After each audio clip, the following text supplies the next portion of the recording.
that's manifestation. I think that's the thing that people don't realize about manifestation. Like, it is a co-creation, and you're in response to your environment, and you're like, you've got to keep your eyes and ears open, and then you grab the opportunity and you like work with the universe. But people think that it's just like, I'm just wishing and it plops in my lap. But you have to have a forward focused energetic orientation. You know what I mean? Like, you're in there like, how do I get this? I'm not just like sitting on the couch being like, I hope we make millions of dollars. Yeah, exactly. No, you're like getting out there. You're talking to customers. You're like getting involved. You're like, hey, I'm open to whatever. Yeah. And so it drops in. And I think that that's a really important lesson for people to hear about, like manifestation in action to build something big. Like, you're taking action, and you are totally like, you know, whether or not you fully believed in it, if it was going to work, or how long do I want to stay with this, you're in the moment like, I'm all in on this. Yeah. And we have to be all in on something for those opportunities to come to us. Yeah.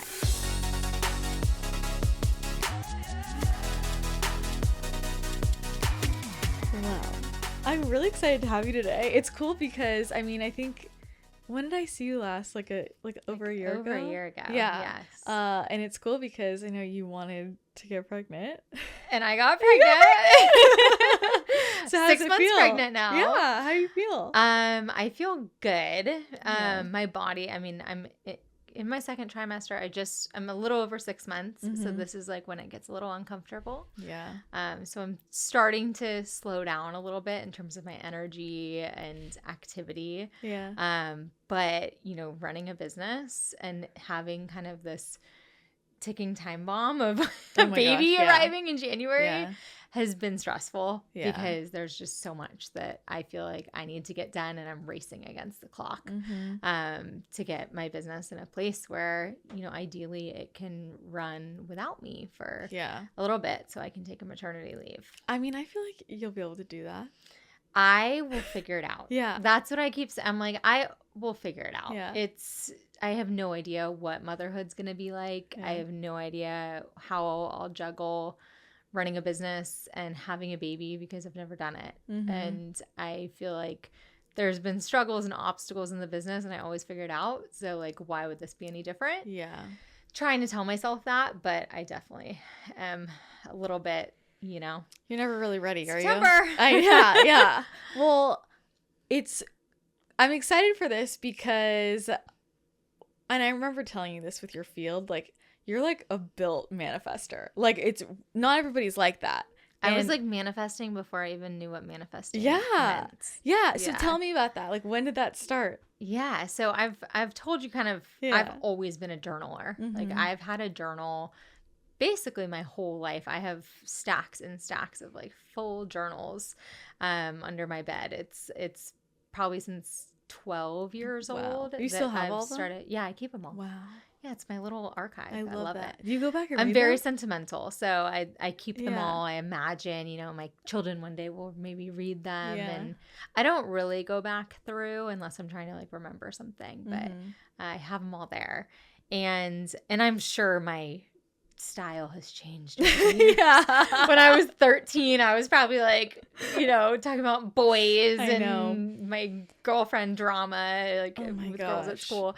And now it's very different. I rarely use my journal to recount my day to day. It's now more about, honestly, therapy. Like journaling is, and I would say for the past 5 years, it's been my therapy, especially being an entrepreneur. I don't have a co-founder. And so having an ability to open up my journal, write about what I'm going through, problems, things I'm stressed about, things I'm anxious about, and just write. And I swear by the time, 90% of the time, by the time I get to the end of my journal entry, I'm like giving myself advice. So it flips from, I'm having this issue, I don't know what to do. And then by the end of it, it's like, I solved the problem that way. So it's a way to just express myself, get these thoughts and feelings out. And it's very therapeutic for me. So I've always journaled. And with that, a lot of times, you know, I'm literally giving myself advice in these journal entries. And a lot of times that's encouraging myself and saying, this is going to happen. So one example I gave you was Shark Tank. I went on Shark Tank a few years ago, and I wrote in my journal, you're going to go on Shark Tank. You're going to film this summer. You're going to get a deal. You're going to walk away proudly. You aren't going to embarrass yourself, and it's going to change your business. Yeah. And wrote that down. I didn't realize at the time that was manifesting, but I was manifesting it. And it happened. That's, kind of how I've always been operating without realizing how powerful it actually is. Did you grow up in like a really positive environment, or where did you get that like self-encouragement habit? Because most people, I feel like, don't do that. I don't know. I'm trying to think of who I might have gotten that from. Yeah. No, I mean, my parents have always been very encouraging, but it's not like my mom or dad is like super positive manifester. Yeah. It just kind of started happening like that. And I do remember before I went on QVC, so just to backtrack, started my business about 5.5 years ago. My business is Curie. We sell clean body care products. And when I started my business, bootstrapped, it was kind of just having to figure everything out on my own. And I built the business over the course of those first few years on like a bunch of lucky breaks that happened along the way. Things would go sideways. I would think it was the end. I would be about to give up, and then boom, like something incredible would happen. A huge influencer with millions of followers would post about us, or we got like article in Glamour magazine, and stuff just like kept happening that would keep me going. And I got an opportunity to go on QVC in, what was that? I think it was 2.5 years into the business. And I remember that was when I first heard what manifesting was. Someone that I followed on Instagram was talking about manifesting and how she manifests and has a manifestation journal. And so I literally Googled like, what is manifesting? Yeah. And because at that point I was putting all my eggs in this QVC basket. Like that was going to be our big moment. And so I was willing to do anything to make sure it was going to be successful. Prepared like crazy, Googled what manifesting was, and I realized like, I already kind of do this. Yeah. And so with QVC, did that same thing I did for Shark Tank, which is open my journal, wrote out and visualized exactly what I wanted to happen. I'm going to sell out on QVC, and it happened. And there you go. So the manifestation thing works for you. Works for me. It works very well for you. Can we go back to the inception of Curie? Because I wanna start there. Like, where did the idea come from? Like, why start that? Yeah, so I worked, my first part of my career was in finance. Graduated from college, got my CPA license, became a certified public accountant, which is kind of soul sucking. Yeah. It wasn't for me, but it did give me, a great foundation in finance and accounting, and I was working crazy hours, so kind of helped create a work ethic in me, and also gave me, a really solid understanding of finance, accounting, spreadsheets, financial modeling. Still to this day, I'm our CFO, run and manage the whole financial side of the business. Good for you. So worked that part of my career for about 4 years, then worked in venture capital for a few years. And I think venture capital was what exposed me. I was working at the first fund I worked for was in San Francisco. And that, I think, exposed me for the first time to entrepreneurship. And my job was to find entrepreneurs and find companies for the fund to potentially invest in. So my job was literally to meet with entrepreneurs all day, every day, hundreds of entrepreneurs. And I think before that, I had always looked up to entrepreneurs. I used to watch Shark Tank. I used to, get copies of Forbes magazine and read about all these inspiring entrepreneurs. And, I'd gone to business school. But I didn't think it was like in reach or something that was possible. And I think a lot of people feel that way. Yeah, definitely. You look on the outside and you're like, oh, Sarah Blakely, who was always someone I looked up to, like she must have something really special that I don't have, or they must have some special ability that I could never do that. And working in venture capital really like lifted the veil and made me realize, after meeting with hundreds of entrepreneurs, I was like, I could do this. These people are anything special. Like a lot of them are just, a normal guy or girl that just had a good idea and like the guts to go out and make it happen. Like that really was the differentiator. I mean, that's a very valuable perspective. I think people do put people on a pedestal, or it's totally, I don't know what visions they create about people, but people are just people, and I think for me, podcasting did that, because I started podcasting when I was in college, and a lot of people I really admired, like entrepreneurs in LA, I was interviewing, and I just had them on a pedestal, and I met them, and I was like, they're just people. Yeah, you're like wait, this person just started this company, like you can do that. Like I didn't, and no one knows what they're doing. Exactly. Anyway. Like no one knows what they're figuring doing. it out as they go. Exactly. And so I think that was that stage of my career working in venture capital just made me realize that it really was about the biggest hurdle for most people in starting something new is just getting over that fear and doing it. And the rare percentage of people who get over that fear and self-doubt and all the, friends and family telling them they're crazy, like there aren't that many people that make it across that first step. That's crazy. Don't you think? Yeah. Like there's that much self-doubt. I mean, I faced it myself, and so it definitely, I think that is the biggest like hindrance for a lot of people and going after whatever it is they want, whether it's entrepreneurship or big career change or whatnot. So that was the like valuable gift, because I was like, I could do this. Like if them, like why not me?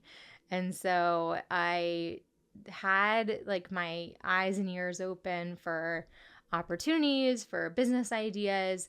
I'm not a tech person. Like I can barely operate my iPhone. Like I wasn't going to start a tech company. And I wanted something tangible. I wanted something that like I was my customer. And so I started to just think about, okay, what doesn't exist in my life that I wish existed, or what could be better? What could I improve on? And this was 2017-ish when clean and natural body care and products became more mainstream. I had always eaten really healthy, organic food, shopped, at Whole Foods and all that, but didn't really pay attention to the products that I was using on my skin every day. I was using like Jergens lotion, Secret deodorant, L'Oreal makeup, and not really paying attention to those ingredients. And I started to pay attention to them and realized how many toxic, endocrine disrupting, cancer causing, etc. ingredients are in our everyday products. And the fact that your skin is your biggest organ, what goes on your skin actually gets absorbed into your bloodstream. And so what you're putting on your skin every day, especially things like deodorant, body lotion that are every single day sitting on your skin all day long, like that really matters and does impact your health. And what about your lymph nodes? Like, your breast tissues right here, your lymph nodes.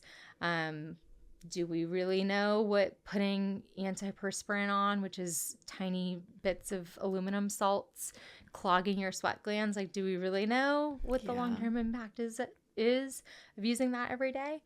And so just started to like ask questions and started to make those swaps and really turn over the lotion I'm using, look up the ingredients. We have Google, can find out the answers very quickly, and started to make swaps for cleaner, like more natural products. And deodorant was just one thing. I could not find an aluminum-free deodorant. It's the hardest one, I think, for people. So hard. Because it can really, it's like it'll stain your shirts if it's bad. Like and I'm like, I'm sweaty. Like I'm not one of those people that's like, oh, I don't need to use deodorant. Like I'm pretty sweaty. And at the time I was living like a very busy, active lifestyle. I was working venture capital and working crazy hours. I was running marathons at the time. And so I needed something that actually worked. Yeah. And I tried everything. I went to all the natural grocery stores, purchased every aluminum-free deodorant that I could find, and nothing worked. And so that was my aha moment. I'm like, why don't I try to make something better? And I'll make it smell really good, and I'll make it look really nice on your countertop. Yeah. But then I had to like actually make it. Yeah, I mean, that's a whole other thing. I think hard. people will come up with an idea, but like what does it actually look like to figure out how to make the product? I think that's a whole other thing. Yeah, it's one thing to say you're going to make the most effective aluminum-free deodorant that smells great, but then making it was the challenge. Yeah. So that took like almost a year, honestly. I didn't. Like, where did you start? Well, so one key thing is I didn't quit my job. It's always my like biggest piece of advice for other aspiring entrepreneurs is if you can get as far as you possibly can go without quitting your day job. Because had I quit my job too early, like that would have put so much pressure on me. I maybe would have gone with version 18 of our deodorant that wasn't great. But, you know, I kept going because I had time. We probably did 25 different versions of the deodorant before we landed on a formula that worked for me and didn't cause irritation and didn't get white stains on your shirt and all of that, stain your t-shirts. But it took a while and like it took a lot of patience and not having a steady source of income. And, you know, I was single at the time, so I needed money to pay rent. Yeah. And so not quitting my job, I think it was a year and a half in that I finally left. How did you balance that time? I went part-time at my job. Luckily, like had the support and like flexibility of the company I was working for to do that. And then I just worked my little butt off, like nights, weekends. I had our first production run got delivered to my apartment, and I had like a pallet of deodorant in a corner and would just like fulfill packages when I got home from work and then run to the post office before it closed. How long did you do all that for yourself? A long time. Really? Yeah. Like how long? So a year and a half was when I quit my job. So I think that the 2-year mark was when we brought on like a fulfillment center.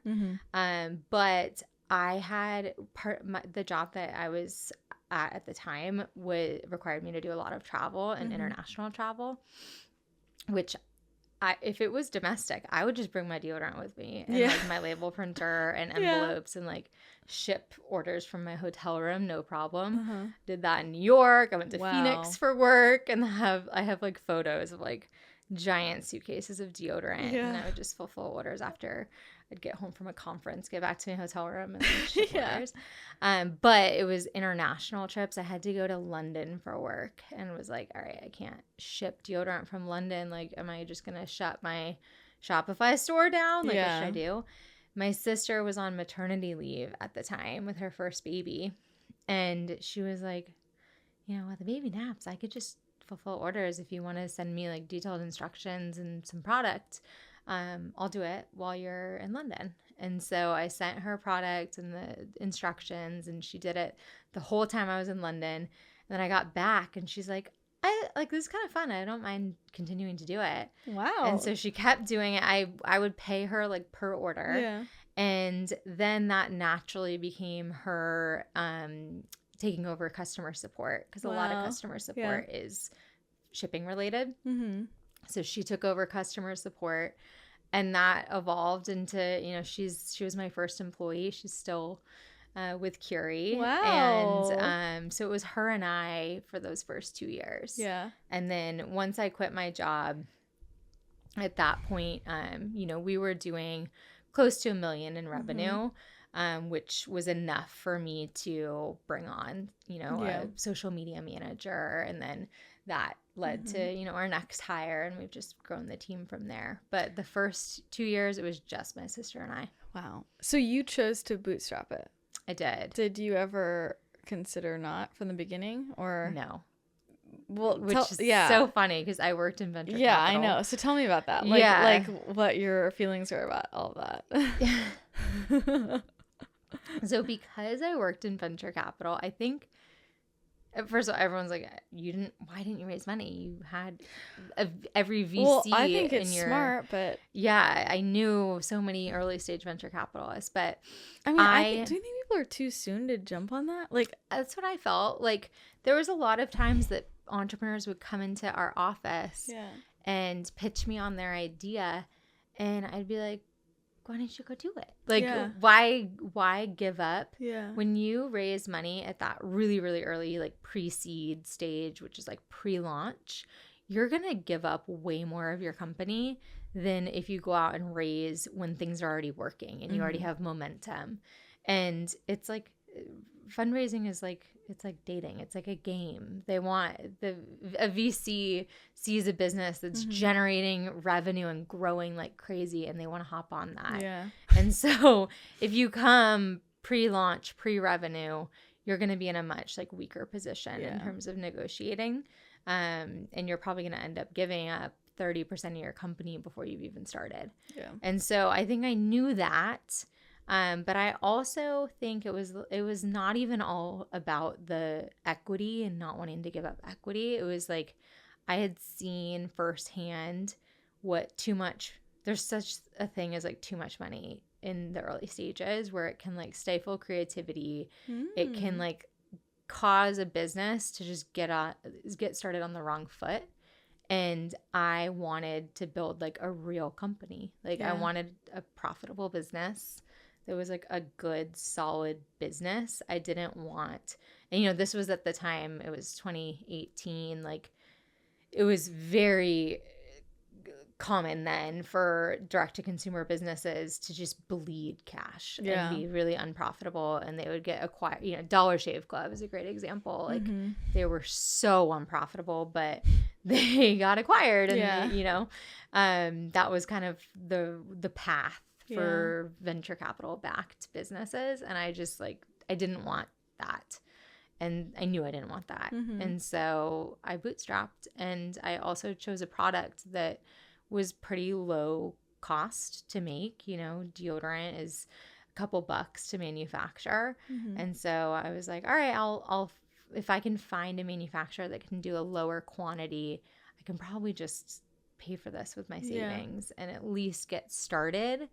And then raise money later, like once it's working. Yeah. So that's what I did. I mean, I'm not, I don't run that kind of company, but on the outside, I feel like so many people around me, like everyone just like jumps in, they get backed immediately, and then it's like a clusterfuck. Yeah. And like no one's making money. I'm like, are you profitable? Like they don't even know. Yeah. And it's just like this giant cycle. I'm like, where does it end? Like, they get money, they run out, then they get more money. I'm like, where does this end? Yeah. I didn't want to get there's no end. Usually it's like you're hopping on that treadmill and you stay on it.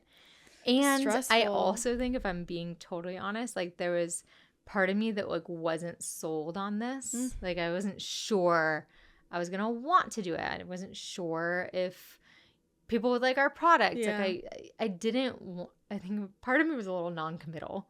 And raising venture funding, it felt like too big of a commitment to something that like I hadn't even created the product yet. I didn't want to go raise $1 million or $2 million and then I'd be tied to this for the next however many years. So I think a little bit was just not wanting to fully go all in.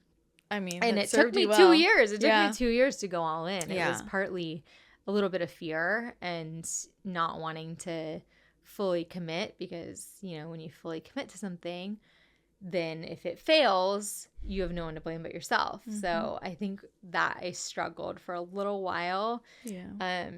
Once the business had already started, to be like, okay, if I go all in and we still don't succeed, like, what's that mean about me, So at the beginning, it's kind of like you're proving it to yourself a bit. And so I want to know what proved it to you? Like, what was the beginning like? Even in like, I'm curious, how are you getting word out about it mainly? Like, and what was that process for you? I would imagine like as you're creating that, it's like, like maybe this is better than I thought. Like, like you've been using the product yourself. So what was that like? Yeah, it was, and I'm trying to think of like an answer to your first question, which is like what proved it to you. Yeah. Because I feel like in some way it's like still being proven to me. That's good though, because it like makes you always want to make it better. Constantly looking at reviews and product feedback and what is our repurchase rate. Like I want to know, make sure that we're selling a great product, and like that's first and foremost. But I think in the first few years of the business, and honestly still to this day to an extent, like there were just a lot of lucky breaks that happened, and like what do you call them, luck or I'm like, is it luck? There were things that happened. It was opportunities that would get presented that really moved the needle. Can you give me an example? So in the early days, I'm trying to think of like one of the first ones was probably SoulCycle. We were a very nascent brand at the time. This was pre-COVID, probably like 2019. Nobody had heard of us. We were doing a couple $1,000s a month in revenue. It was just my sister and I at that point.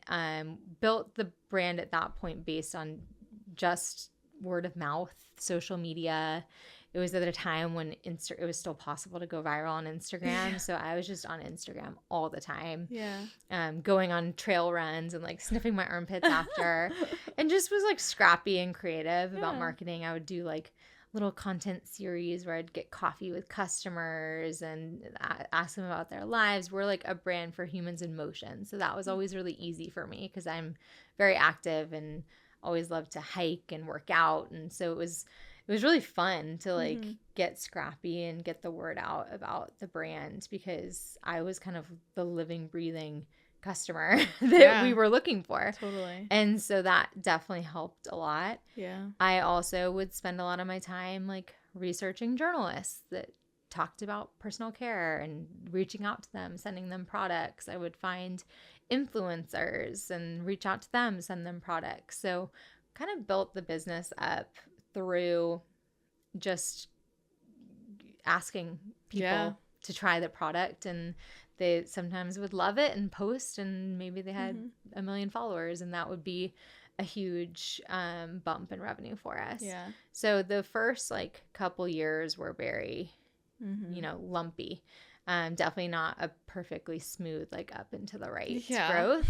But SoulCycle was one of those like first lucky breaks that would, I met someone at a co-working space that knew the head of operations at SoulCycle, and they were like, SoulCycle's deodorant they use this like aerosol, like I think it was like Suave antiperspirant, and they were like, if you could do a spray deodorant, I bet SoulCycle would love that. Why did like spray more than? Because you can't share a stick. Oh yeah. Okay, yeah. So they needed something you could share, but like this Suave deodorant made this like giant cloud of like aerosol, and it was probably terrible ingredients. It was antiperspirant. Yeah. And so I was like, that's a great idea. Went to our chemist, was like, can we make a spray deodorant? We whipped up a spray deodorant. Wow. It was actually great. And I got a meeting with the operations manager at SoulCycle. We did a pilot run, tested out the product in SoulCycle Studios, and people loved it. Amazing. And so we signed a contract with SoulCycle as a very tiny 2-person brand, like, signing a contract with SoulCycle to be in all of their locker rooms. That was like incredible exposure for us. Yeah. So things like that have happened along the way, and then, QVC I mentioned, and Shark Tank, like the business has never really been like this. It's always been like growth, boom. And then boom, like to the next level. I think that's so important for people to hear, though, because I feel like there are some people that build their businesses so logically that they miss those opportunities, I guess. Or it's like they're so in their head that they're not keeping their eyes and ears open to opportunities that could just fall in their lap that could be huge. Oh, 100%. Right? And that's the beauty of being a startup. Yeah. Like if you are too locked in on this is our plan, this is what we're doing, and you're not lifting your head up and looking for, okay, what are some trends that we might be missing out on? What are the opportunities? Like that is what the big, Unilever's and Procter & Gamble is like. They don't have that luxury of being able to whip up a spray deodorant in 2 months. But as a startup, like you have the ability to hop on new opportunities and trends like a lot of the big incumbents don't. So like take advantage of it. We launched a hand sanitizer during COVID, and that was another one of those moments that just catapulted us to a different level. Yeah. And that was a result of, deodorant sales when started to go down when COVID hit. I was like, what are we going to do? We are subscription based. Like people were canceling their subscriptions to our deodorant. Are people not sweating? People weren't using deodorant during COVID. It's weird. It's a thing. That's kind of weird. Google it. I mean, I still wear deodorant sales during COVID. It was during the lockdown. Like, I guess people really not wear deodorant. Like, I wear deodorant every day. I do too. Like, but even when I'm by myself, a lot of people were not wearing deodorant. So, deodorant sales fell off a cliff, and I was like, "What are we gonna do?" That's all we sold. Yeah. And so we launched a hand sanitizer with what our customers love about our product is our signature scents, our fragrances. So I was like, well, what if we take our amazing fragrances that people love and make like a nice like high-end super moisturizing hyaluronic acid like hand sanitizer during a time when there was a hand sanitizer shortage and like half the hand sanitizers were like smelled like tequila. So launched our hand sanitizer. Again, that was a 3-month process, which is so fast compared to a big company would take a year and a half to launch a new product. Boom, I found a manufacturer. I stayed up all night finding packaging during a pandemic, and 3 months later we had a best-selling product. We couldn't keep it on the shelves. Like it was crazy. And that was a result of just like keeping your head up and looking for those lucky breaks that you just need to like be able to spot and prepare yourself for. Well, and that's manifestation. I think that's the thing that people don't realize about manifestation. Like it is a co-creation, and you're in response to your environment, and you're like, you've got to keep your eyes and ears open, and then you grab the opportunity and you like work with the universe. But people think that it's just like I'm just wishing and it plops in my lap. But you have to have a forward focused energetic orientation. You know what I mean? Like you're in there like, how do I get this? I'm not just like sitting on the couch being like, I hope we make millions of dollars. Yeah, exactly. It's you're like getting out there. You're talking to customers. You're like getting involved. You're like, hey, I'm open to whatever. Yeah. And so it drops in. And I think that that's a really important lesson for people to hear about, like manifestation in action to build something big. Like you're taking action, and you are totally like, whether or not you fully believed in it, if it was going to work, or how long do I want to stay with this, you're in the moment like, I'm all in on this. Yeah. And we have to be all in on something for those opportunities to come to us. Yeah. And I there's like a cheesy analogy, but it's like, I think of the manifestation piece as like steering yourself in the right direction. Yeah. So like you're like a little ship, and you're like steering your ship in the direction you want to go. Yeah. But then you still have to like, your little boat to wherever you're trying to get to. You're not just gonna sit there and wait for it to happen. Yeah. So I think like that it gives your energy a direction, and like this is where we want to go, and then you just have to work to get there and be open to also little just gifts from the universe. Like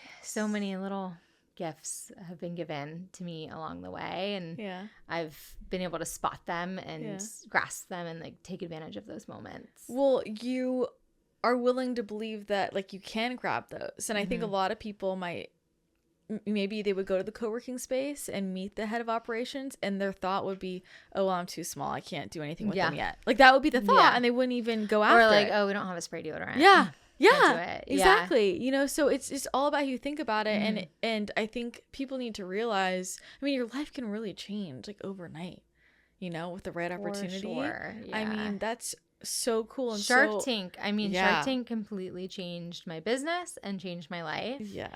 And like, it almost didn't happen. Like how did it happen? Tell me Shark how it Tank, I first applied to Shark Tank in 2021, and you do like an online application. Like, it wasn't, did you like always want to be on it? I had always watched Shark Tank. Talk about manifesting. My mom and I went and toured I went to Boston University. My mom and I went and toured BU when I was like looking at colleges. And we stayed at a hotel, got back to the hotel after touring Boston University's business school, which is just like beautiful. And I was so excited. I was like, I'm going to go to this, study business and be a businesswoman. And like, my mom and I got back to our hotel room and turned on the TV, and Shark Tank was on, and we were watching it together as I was like flipping through the pamphlet for like BU. Wow. And she's like, you could be on the show one day. I know. So sweet. That's sweet. Wow. Full circle. Yeah, I'd always watched the show, always loved the show. When I started Curie, I was like always thinking like, how cool would that be to go on Shark Tank one day? I definitely had some like, imposter syndrome where I was like, well, I didn't invent anything. Like, you have to invent something. I started a deodorant brand, but like deodorant already existed. There's no way they would want me on the show. But I still applied. So 2021, I applied online for the show, got a call back from the producer, went through the whole process. You submit a video audition, spent a ton of time on that, and ended up not getting on the show. And the producer was like, it's just a timing, we just have to make sure we're finding the right balance of different types of brands. So it's not you, like, definitely encourage you to try again in the future. So I did, like, the next year, which I think, I could have given up at that point. You're like, no, I'm making this happen. They rejected me, like, screw you guys. Like, but instead I put a calendar reminder for 1 year from then I love it. to go apply again. And I did it again. Went through the whole interview process, submitted the video, and made it. And that was 2022. But again, this is like the story of my life. I feel like with Curie is everything always starts with a no. Like, every great thing that's happened has always started with a no. Every retailer we've gotten into, every amazing opportunity. And Shark Tank, not only did I get a no the first time that I applied, finally get on the show in 2022 was like, yes, like, this is it. This is our big moment. The night before I was supposed to film, like, I had spent months preparing. I had my whole set built out, spent a bunch of money on it, had my outfit laid out, I'd got my hair done, facial, nails, all that, ready to be at the set at 7 a.m. This was like Monday morning in July. I was supposed to film. They called me the night before, Sunday night, and they're like, Sarah, we're so sorry, but we have to remove you from the schedule. There was a flight delay. There was a big storm in the Midwest, and a bunch of people got delayed, and we have to bump them to Monday. So because you're local, I was living in LA at the time, we're going to have to take you off the schedule. You're the second person today to tell me this story. Are you serious? I'm serious. Wait, this happened to someone else? Yes. She was like, because I was local in LA, they bumped me out. Oh my gosh. I'm like, wow, this is really... Oh my God, when did that happen to her? I don't know. I'll find out. I wish we had known, because I would have had like a support group. Yeah. I'm like, wow. It was like so traumatizing. Yeah. Like, I can't explain. It felt like I can only imagine being left at the altar. Yeah, I would imagine. Like, you're all ready. It was going to be such a big opportunity for us. And I had put so much. Like, I had prepared for Shark Tank like I was like going to the Olympics. Yeah. Like, I was so ready and had put so much time and energy into it, and just it felt like someone just ripping the rug out from underneath me. I spent that whole summer like really, really sad, depressed. And obviously, like, no one could really relate to that. I bet, So it was like a very lonely few months where I was just really, really hurt and upset and disappointed. But the producers were like, well, we have another filming window in September. So if we have time in that filming window, we can add you to the like standby list where you'll get called if there's time. Okay. And I was like, fine, sure. Like, this isn't going to happen, but all right, like, whatever. Better than nothing. Yeah. So September rolls around. They're like, stay by your phone. Here are the dates. It's like a 2-week window. The last day of the film, second to last day of the filming window comes around. I still haven't gotten a call. And so, and I had been sitting by my phone, like waiting for it to ring for 2 weeks, like hoping and praying. It was Saturday. The last day of the filming window was a Sunday. And my husband and I had friends in town. And I was like, screw it. There's no way this is happening. Like, we're going to go out. So we went out, had like multiple margaritas, fajitas. Like, I was like, woke up the next morning, like bloated from like salt and margaritas and not looking my cutest. We went for like a walk up to Griffith Park Observatory from Santa Monica, which is where we lived at the time, which is like 45 minutes away. And at the top of Griffith Park Observatory was when I got the phone call from the producer being like, and this is the last day of the window. Like day of? The very last day, 1 p.m. I got a call from the producer. Hey, Sarah, we're running ahead of schedule today. So I think we're going to be able to like slot you in at the very end of our filming day. Oh if you can be here by 4:00. And it's like 1:30 at that point, I think. And where's the studio? The studio's in Culver City. So I'm at Griffith Park, which is like downtown, basically. Yeah. Culver City is where the Sony studios are. And my apartment at the time was in Santa Monica. Okay. Well, at least it's not that far from your apartment. No, but it was far from Griffith Park. Yeah, and I hadn't really practiced in a while. Yeah. I hadn't showered. I was like not in the right frame of mind to do Shark Tank. So I actually said no. I was like, I can't. Like, there's no way that we're going to make it there in time. Yeah. And I haven't showered. I haven't practiced. I have so many, my set required fresh flowers and stuff like that. I was like, I don't have any of that stuff on me. I was like, I don't think I'm going to be able to make this work. And my husband was in earshot. He was my fiance at the time. Was in earshot and was like, I hung up. He's like, was that Shark Tank? I was like, yeah. He's like, did you just say no? Yeah. And I was like, yeah, there's no way we're going to be able to get there in like 2.5 hours. And he's like, I already Google mapped it. Like, we can get home in 40 minutes. I'll run to Whole Foods, get the flowers for you. I'll get you a cold brew. You get ready. He had this whole plan. Yeah. It was like, call them back. And so I called them back and I was like, I guess I can do it. Yeah. Wow. Thank God he really saved the day there because I just wasn't thinking straight. And so we zoomed home, got ready. I did my makeup in the passenger seat of his car, practiced on the way there, was whisked right onto the set. And I swear, like 5 minutes after he dropped me off, I was like pitching the Sharks. It was so crazy. But it really worked to my advantage because I like thrive under that pressure and like love that. It was just like this chaotic adrenaline rush of I was, by the time I walked out onto the set, I was on one, like 100% energy through the roof, so much swagger. Yeah. And I think I probably ended up doing better than I would have had I filmed back in July. I mean, I'm the same way. I do the best under pressure. And when I have the more prep time I get, the worse I am. So I try to just procrastinate, not think about it, wing it. I'm just way better if I wing it. I love winging. Like, I always will do better if I am less prepared because then I didn't have time to get nervous. I didn't overthink it. Had I filmed, that Monday morning in July, I probably would have sat in my trailer for hours just getting nervous and getting in my head. Yeah. And in this case, I was like, let's go. Yeah. Like, I couldn't have had more energy in that moment. And it was like an out of body experience. I bet. Well, and you were like surrendered, right? Because you were in the morning like, this isn't happening. This isn't happening. I also had spent multiple months convincing myself that Shark Tank didn't matter and that I didn't need it. So, so I went in just like, who cares? Yeah.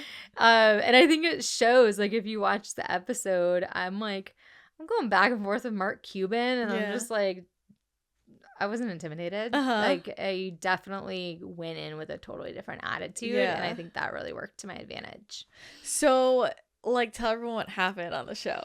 Yeah, so spoiler alert. So you can find the episode on YouTube if you want to watch it. But I got a deal with Mark Cuban and Barbara Corcoran, actually telling the story of the, you know, I think there was a moment where I was like, I was hiking 2 hours ago. Yeah. And I am here. Like, I have more hustle than anyone that's ever sit on this carpet. Like, you're betting on me. Like, I will make this company successful because, you know, XYZ. Had this like whole spiel, and that I feel like is what put Mark Cuban and Barbara Corcoran over the edge, and they ultimately made a deal.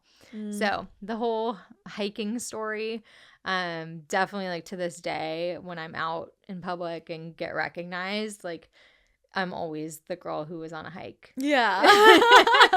Yeah, like, I'll be like on brand. Right? Yeah, I'll like walk on a plane and someone will be like, oh my gosh, you were that girl from Shark Tank that was like hiking. I love that. Yeah, that was me, and it's very on brand. Yeah, you know? Totally.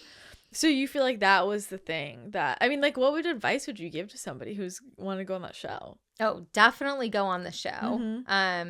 It's hard. I hesitate to like give it too much credit because someone asked me recently, like, do you think you'd be in the position you are today with your business where, you know, I have a team of 12, we have a profitable 8-figure business, like, we're in 4,000 Walmart doors, expanding into more retailers, like, the business is doing well. And would you be in that position had you not had Shark Tank? And I'm like, I feel like we would have figured it out no matter what. I feel like it was like, it was like and you told me this like a year and a half, whenever I saw you last, you're like, this is like your destiny. Yeah. Like, it's going to happen. Like, you don't need to be so much you're not in that much control. Yeah. In a good way. Kind of have to surrender. Yeah. And I like to think that we would have found a way to where we are regardless, but Shark Tank really, really accelerated things for my business in a huge way. Do you feel like because of the deals you got or because of the exposure, or both? Because of the exposure. Okay. Yeah, it was really, you know, the night of the airing is amazing. You get all these new customers, all these sales. We did double the sales that we did in the previous year in that weekend alone. So that's all great, but we just kept the momentum going and used that now big customer base that we had never had before to just build off of. And I had money to hire really talented marketers and really talented operations team that we didn't have before. So I think Shark Tank got us to that next level where then I could afford to hire. I could afford to start testing Facebook ads, which we had never done before. That's impressive. Yeah, it just afforded us it brought us to a different level, and it's what we did afterwards that has really sustained.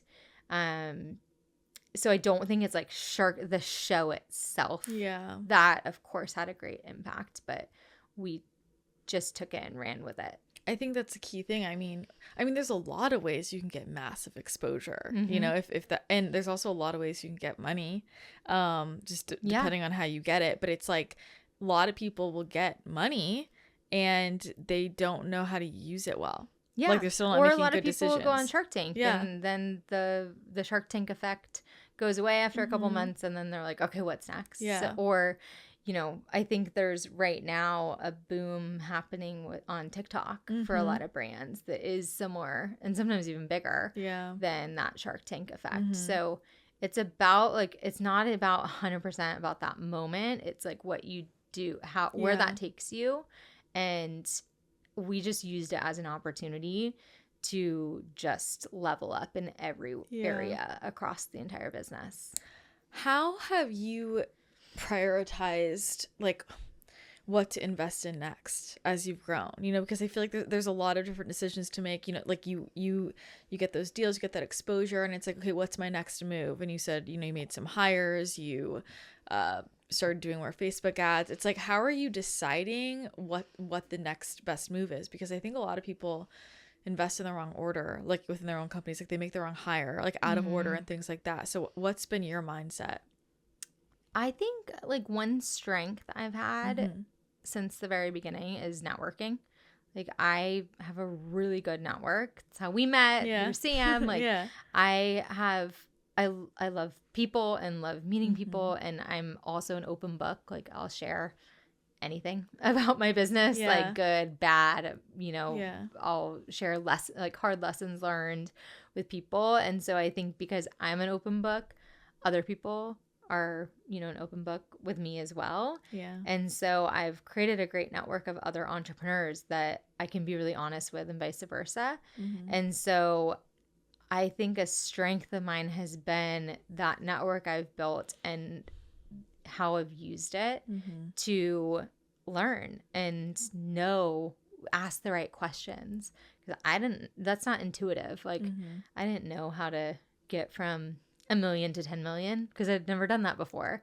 And so instead of just guessing, I just went out and talked to every entrepreneur that I could possibly find. Like I've reached out to people on Twitter, Instagram, LinkedIn. I'll go to conferences, I'll go to networking events, dinners, and just try to like cultivate this network of people that are maybe a little farther ahead than I am. And then just ask them, you know, where would you be investing? Here's what's working for us. Like, do you think now is the right time to start running Facebook ads? Do you think now is the right time to go into retail? What should we look out for? How can we protect ourselves? Like all these questions. I've really relied a lot on my network to help me figure out what those next steps and what to invest in. So I don't think it's intuitive for a lot of people. And there's a network out there, like go take advantage of it. Like we're in such a cool time where you can literally DM somebody and get a response and hop on a call with them and ask them what's working for them. Like, but it does require you to also give back in that same way. You know?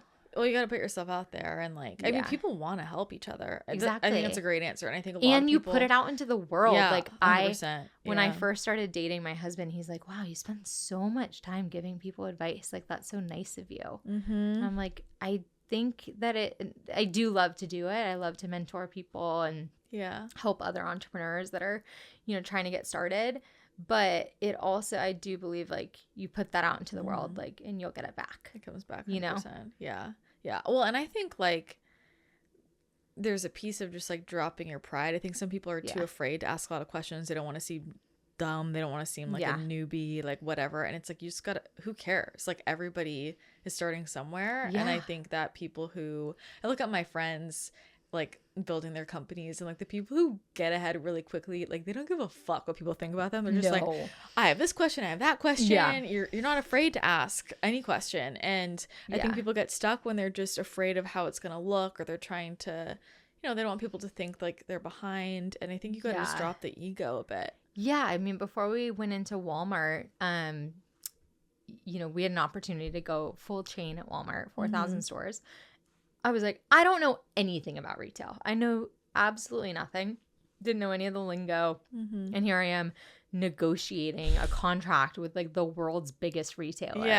And so I was like, I cannot just go into this blind, or else this is like what bankrupts companies sometimes. So I talked to probably 15 different entrepreneurs that were in Walmart and asked the right questions, and wasn't, you know, had the humility to be like, I have no idea what I'm doing. Like, what would you do differently if you were to launch in Walmart all over again? What should I look out for? What should I negotiate? What should I make sure that we don't include in the contract? Like, how many stores would you do? Like, how can we mitigate the risk here? So just asking questions, and like you said, dropping the ego. And just being like, I don't know what I'm doing. give me advice. It's and people very step powerful. up. Like people love to talk about themselves and their businesses. Like, oh yeah, people were so generous with their 100%. time. Yeah. Some big business, this company actually, Simple Modern, Mm-hmm. The founder I love of those. Simple Modern, Yeah. I DM'd, and I have probably talked to him 15 times. Wow. And when I text all the Yeah. time, he gave me so much advice when we launched in Walmart. Wow. And he had no reason to. He just, I think people like to help other people. Yeah. And you just have to go ask. Totally. That's one of the things I love about like the entrepreneurship community. When I first started like with my own business, I was like, people over here are so nice. Like, because everyone is like, yeah, everyone's struggling. Like no one knows what they're doing. We all struggle sometimes. So like you're never gonna be like, wow, what a loser. She doesn't know how to negotiate with Walmart. Yeah. It's like, well, and it is a whole other language. Yeah. Like Sam will be talking about stuff. I'm like, I don't know what language you're speaking. I don't know any of these acronyms. Like, so you guys gotta explain it too. Like, people were like, oh yeah, what's your case pack size? I was like, I don't know, 10 products 2 ounces. They're like, no, like that's so it's like a whole, there's a learning curve, and everyone had to learn somehow. So totally. I've found that people are really generous. I also think you have a knack, like there's the networking piece of like putting yourself out there and going after it, but there's also like the energy piece that I think you just naturally have. Thank you. And I wanted to ask you about hiring and like building your team and stuff, and like what do you look for when you're building your team? Because I think that's so important, like to be able to like stay lean, hire smart, have the right people, right ethos. Like, what have you learned with that? Yeah, my advice here definitely depends on the stage of the business. Like, hiring when you have 30 plus employees is totally different than hiring your first 10. Mm-hmm. But I can say for like my first 10 employees, because that's kind of where we're at right now. First of all, we're remote, so we don't have an office. Do you like that? There's pluses and minuses. Yeah. I do sometimes wish we had an office. I love being people. In person, people, but I can get energy from being around like my team. But it has been nice because then we can hire talent anywhere. Yeah. We're not constrained to just San Diego. Mm-hmm. But I think the fact that we are remote and have always been remote, and second of all, I don't really like being a manager. Yeah. Like, I love being a leader. I love inspiring my team, setting the vision, guiding everybody, but I am not a manager. I don't even have a lot of management experience. Like, in venture capital, like, it's kind of a lone wolf career. So I don't love to manage, and I also have a remote team. So because of that, I have optimized for like very entrepreneurial people. Like, there's nobody on my team that isn't very hungry, self-motivated, entrepreneurial, high energy. Like, nobody's just clocking in. And I think every business probably gets to a point where not everybody is going to be like that, but I think for just the size that we're at, it's a requirement. Like, every single person needs to be I don't want people at this stage that are thinking about this as a job. Yeah. Like, I need people who are so passionate and excited about social media. They're going to show up every single day full of ideas. They're going to be thinking of ideas, when they're out with their friends on the weekends and jotting down notes in their phone and sharing them with us on Monday. Like, those are the types of people that we have at Curie right now. And being remote, that's really important because, I'm not looking over anyone's shoulder. Yeah. I don't, I'm not babysitting. I'm not babysitting. I'm not making sure everybody's online at a certain time. Everyone's in a different time zone. So you kind of just have to set really, really clear expectations with people, set really clear goals, and then give people, hire people that have that natural drive and entrepreneurial instinct, and then just kind of let them run. Yeah. So, I mean, there's definitely like a certain personality type that is required to work at a business like that. Yeah. And I think not everybody has it. I've learned to be a better interviewer and asking the right questions, like in the interview process to like find those people. Like what you ask? I mean, first you can tell energetically, like how someone shows up in an interview. But asking questions around, like, tell me about a time that you took on a project that was outside of your job description. Yeah. Like, tell me about a time that you came up with an idea that, you know, had a huge impact on the company. Or even just hearing about their experience. Like, you know, someone will tell you about all the great things that they did. And I'll be like, so wait, whose idea was that? Whose idea was that? Like, were you actually running that? Or was that someone else on your team? Like, just kind of asking those questions. Yeah. Because someone will be like, we did this campaign on TikTok and it drove millions of dollars. And then I'm like, great. Who did it? But was that your team? Yeah. Like, what was your role in that? And so asking those questions can kind of help qualify and see, you know, was it them that was driving it? Or was it their boss that had this brilliant idea and they were just executing on a piece of it? Yeah. I'm sensing the theme is asking questions, right? Like asking all of this, asking more questions, asking better questions. I wanted to ask you, I mean, you know, that being one of them, I mean, obviously there's a lot of pressure on you, right? There's a lot of decisions that you're making all the time. And so how do you stay so grounded and like calm? Oh, I don't. Well, you are generally. I know, like you might not be, you know, 24/7. Obviously, stuff's gonna come up. Like, I had to freak out today. I mean, like, it happens. But I will tell you. I'll give you your energy read. I was like you, compared to most entrepreneurs, like founders, I'm like, you got your shit together. Like you're very balanced. Like it's very impressive. And yeah, obviously shit's gonna come up, but it's like you are very like.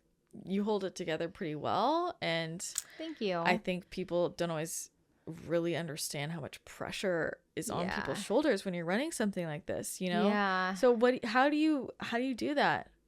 How do you manage it? Or what makes you feel like, what calms you down? Like what centers you? What keeps you balanced?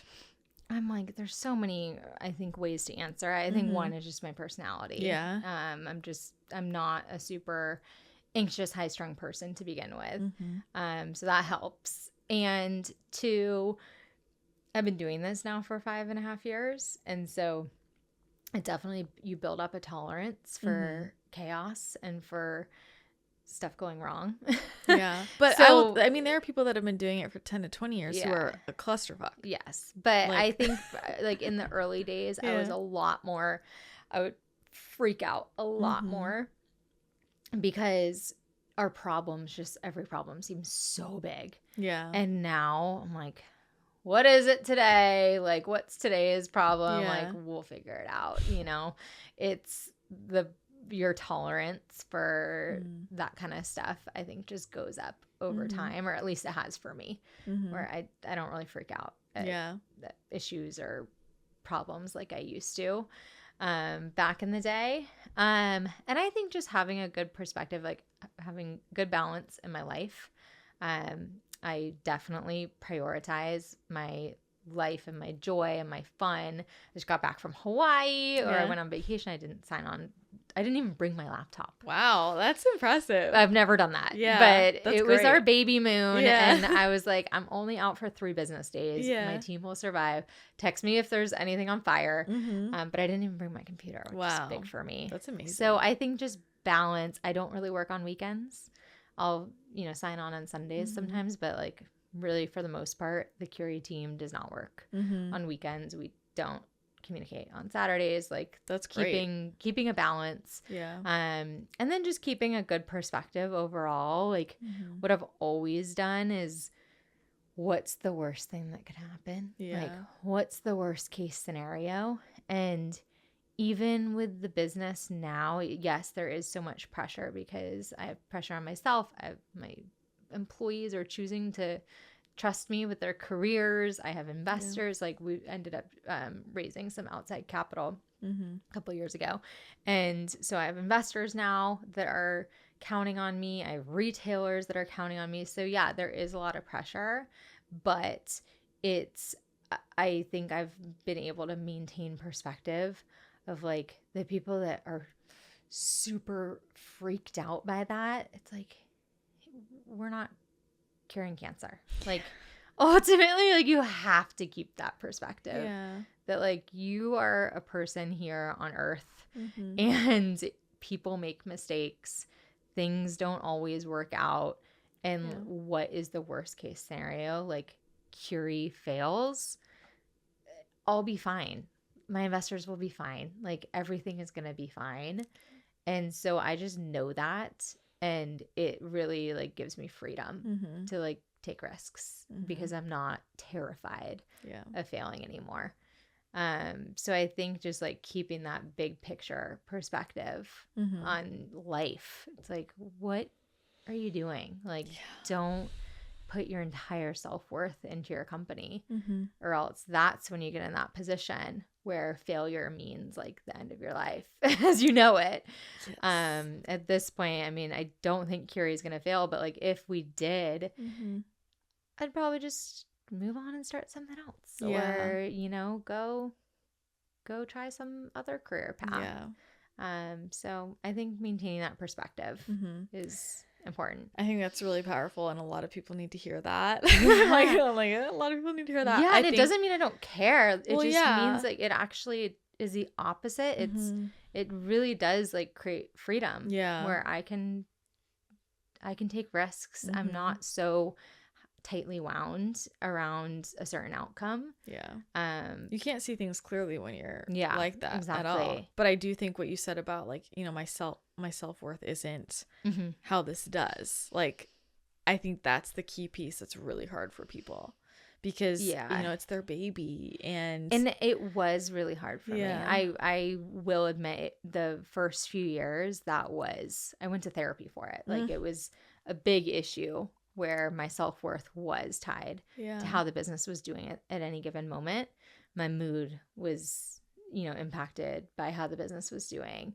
Rejection felt like a personal rejection. And I think that's just been, like, a personal growth and evolution where I've disconnected myself more from the business. Was that just a choice, or was, like, there an aha moment you made, or what helped you? Because I know a lot of people listening struggle with that. Like, their business is their self-worth, and they might hear what you're saying and, like, yeah, I get it and I want to get there, but, like, what was there something that really helped you? I think one, I did go to therapy. Two, I, like, recognized, you know, journaled, like, recognized that my self-worth was very much dictated by the business and what was happening. But I actually think what kind of helped was bringing on a team, because when it was just me, like, I was Curie. Like, Curie was me. So it was really hard to separate myself because I was doing everything. So every failure or misstep was my fault, and it was a reflection of me, because the time, like, Curie was Sarah and Sarah was Curie. Like, there was really no disconnect.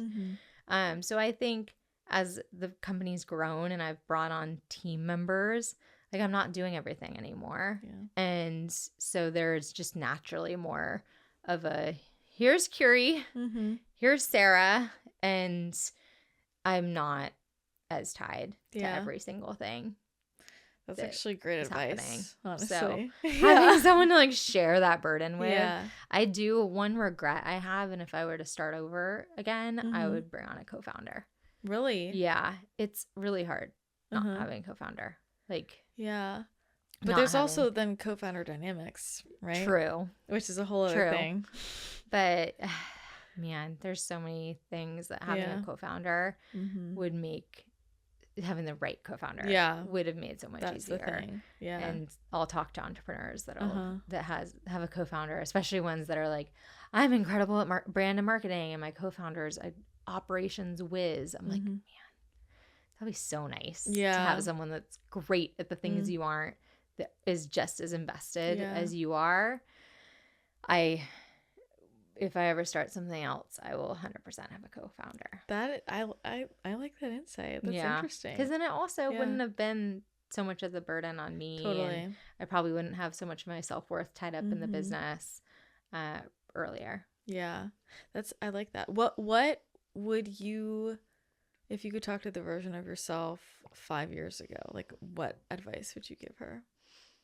Bring on a co-founder. Okay. Besides that. What advice would I give? I'm like trying to put myself in my shoes 5 years ago. I was really impatient. Like I thought that things had to work immediately. Because those are the success stories you hear about. The companies that are like Native, for example, Native deodorant, one of my biggest competitors, like started and I think got acquired less than 2 years after they started, or maybe even like 18 months, 16 to 18 months after they started, they got acquired. Wow. And you hear about those success stories in the news and you think that like that's how things should go. So I started Curie thinking like that's how things were going to go for me. And when it didn't go that way, because 99% of the time it doesn't, like those are the outliers. Most businesses are a long multi-year, sometimes even 10-year plus growth trajectory. Like look at a lot of successful businesses. I love looking at like Lululemon. Costco is a business I'm fascinated by. Like all of these success stories are just long, like multi-year periods of hard work, diligence, consistent growth. And I was like so impatient in the early days. I'm like, why isn't it working? Yeah. When are we going to get our acquisition? Like we're going to, I felt like we were failing after it took us 2 or 3 years to get to $1 million in revenue, which felt that's like such a failure. From another perspective, that's fast. There's lots of companies that go longer than that and don't ever hit it. So I was really impatient. I would probably tell myself to be more patient, and that's not the norm. Yeah.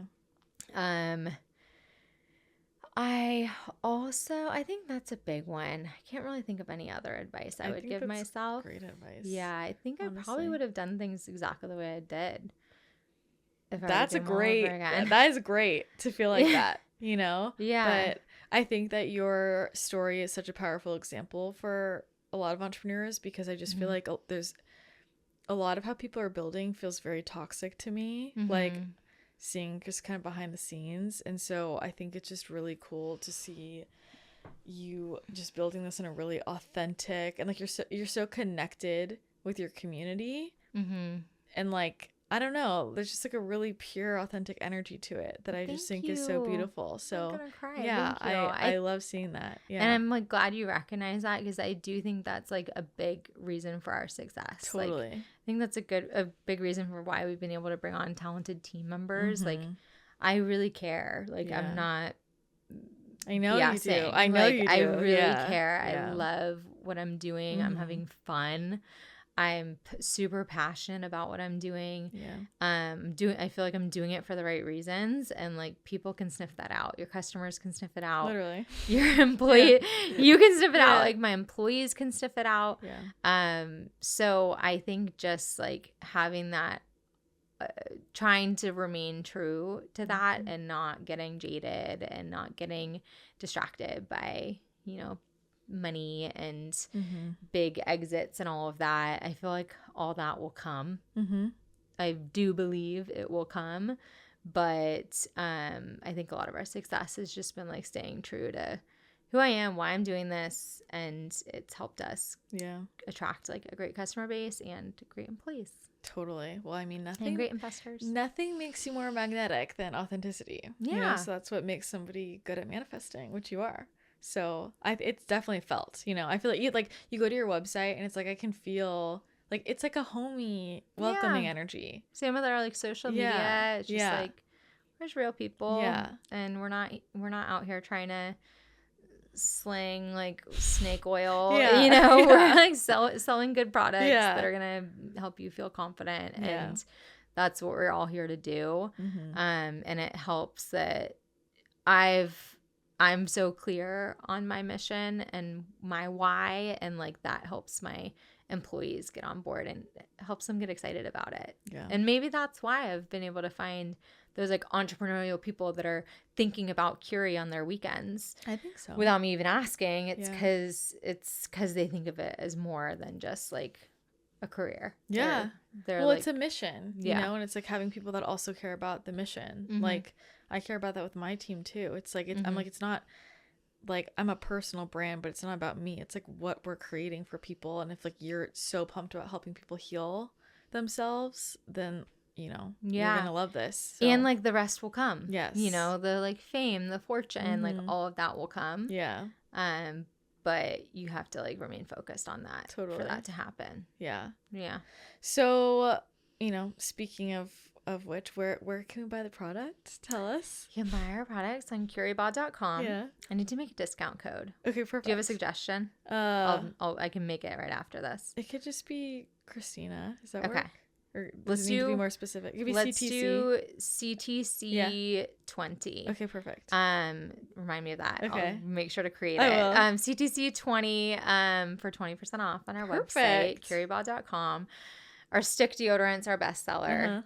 Best scents, I think, are coconut nectar and peach soleil, which is our latest scent launch. Love it. You can also get us on Amazon or at Walmart. All right, amazing. Well, we'll put discount code in the show notes and all the links there, but this has been amazing. So thank you for coming. Thank you. Thanks for having me.